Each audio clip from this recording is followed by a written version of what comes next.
You know that feeling when everything is spinning out of control? Your mind races, your heart pounds, and you're frozen with fear. But what if I told you there's a secret weapon, an ancient trick that can help you stay level-headed even in the face of disaster? Yep, you heard me right. The Stoics had a technique for dealing with crises that could help you find your inner zen even when the world's going crazy. And it's not just some feel-good philosophy. It's a practical tool for navigating life's ups and downs with grace and resilience. So if you're ready to unlock the secrets of the Stoics and learn how to stay calm and collected no matter what life throws at you, then stick around. This is the Stoic trick to stay calm in any crisis. Picture this. You're in the middle of a presentation, your palms are sweaty, your knees are weak, and suddenly your computer decides to hang right before your big reveal. Cue the panic. But wait, before you let that stress consume you, remember the Stoics. They faced their share of crazy situations, from natural disasters to political turmoil. And they had a trick up their sleeves, a mental exercise that could help them regain their composure and make rational decisions even in the toughest of times.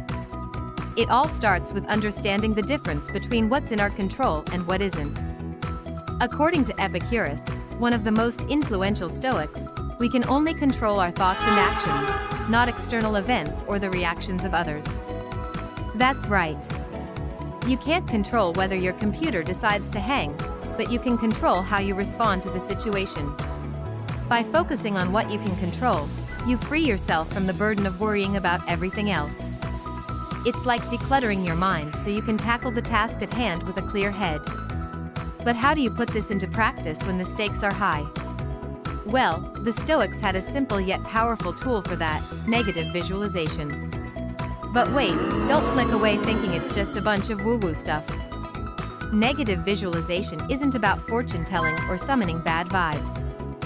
It's about facing your fears head-on and preparing for the unexpected. Just think about it. If you regularly imagine worst-case scenarios, you'll be less likely to freak out when they actually happen. It's like having an insurance policy for your emotions. Now you might be wondering, why dwell on negative thoughts when you could just ignore them and hope for the best? Well, here's the thing. By acknowledging and confronting our fears, we reduce their power over us. It's like that scary movie you watched. You knew something was lurking in the shadows, so you were on edge the whole time. But then the monster finally appeared and you realized it wasn't as scary as you imagined. In fact, it was just a guy in a rubber mask. Facing your fears is like ripping off the mask. You see, our minds have a way of blowing things out of proportion. We tend to catastrophize, imagining the worst-case scenario playing out in all its gory detail. But when we confront these fears and visualize them in a calm and rational way, we realize they're not as daunting as we thought. It's like that time you had to give a speech in front of a large crowd. Your heart was racing, your hands were shaking, and you were sure you were going to stumble and fall flat on your face.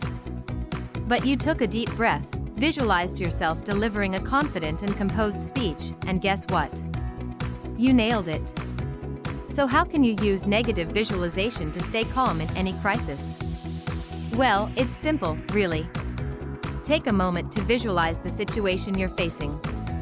Imagine the worst-case scenario playing out. What's the worst that could happen? And then ask yourself, how would I react if this happened? By visualizing the situation and your reaction to it, you'll reduce its power over you and be better equipped to handle whatever comes your way. Let's go back to that presentation. Your computer has just hung and your carefully crafted slides are now a mystery. Instead of freaking out, take a moment to visualize the situation. Imagine yourself calmly moving on to your next talking point without the slides. Picture your audience's reaction, their supportive nods and encouraging smiles. Now you're prepared. You know what to say, how to react, and how to recover gracefully. Even if it doesn't go exactly as planned, you've got this. It's important to note that negative visualization isn't about being a Debbie Downer and expecting the worst all the time. It's about facing your fears head-on and being prepared for whatever life throws at you. It's not about changing the outcome, but rather changing your perspective and your reaction to the situation. Now you might be thinking, great, another thing to add to my to-do list. But trust me, this is one mental exercise you won't regret learning. It's like having a secret weapon that you can pull out whenever things get tough. And the best part, it's free and it's always available to you. All you need to do is practice. Think of it like a muscle. The more you use it, the stronger it becomes. Start small, visualize minor situations, and work your way up to bigger challenges. It's like leveling up in a video game, except instead of gaining XP points, you're gaining mental resilience. Now let's talk about another essential aspect of staying calm in any crisis: maintaining a sense of perspective. When we're in the thick of things, it's easy to lose sight of the bigger picture. But that's where the Stoics come to the rescue again.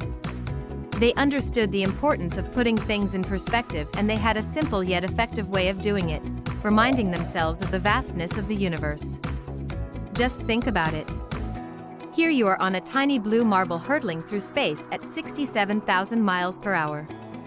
Everything you know and love, your home, your family, your friends, it's all contained within this tiny little bubble.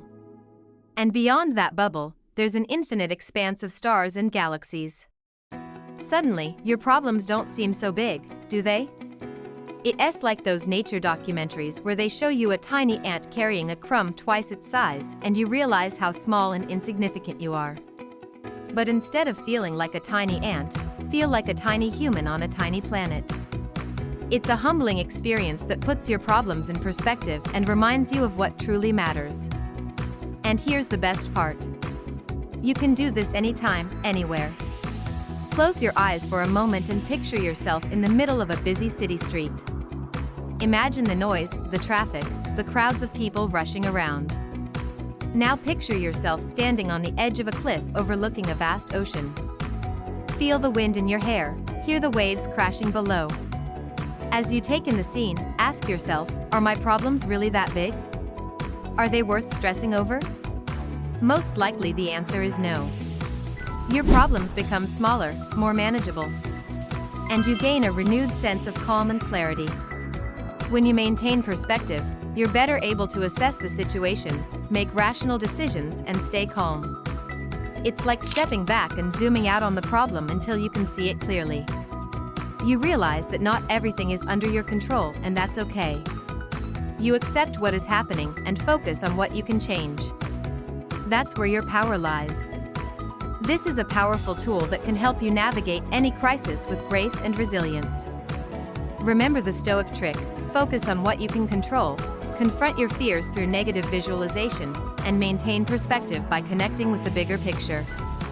By practicing these techniques, you'll be well on your way to becoming a master of your emotions and a conqueror of chaos. Thanks for joining me on this journey through Stoic wisdom. If you found this video helpful, don't forget to hit the like button, subscribe for more content. And remember, you can find the full transcript of this video and other valuable resources in the description below. Until next time, stay calm and embrace the chaos.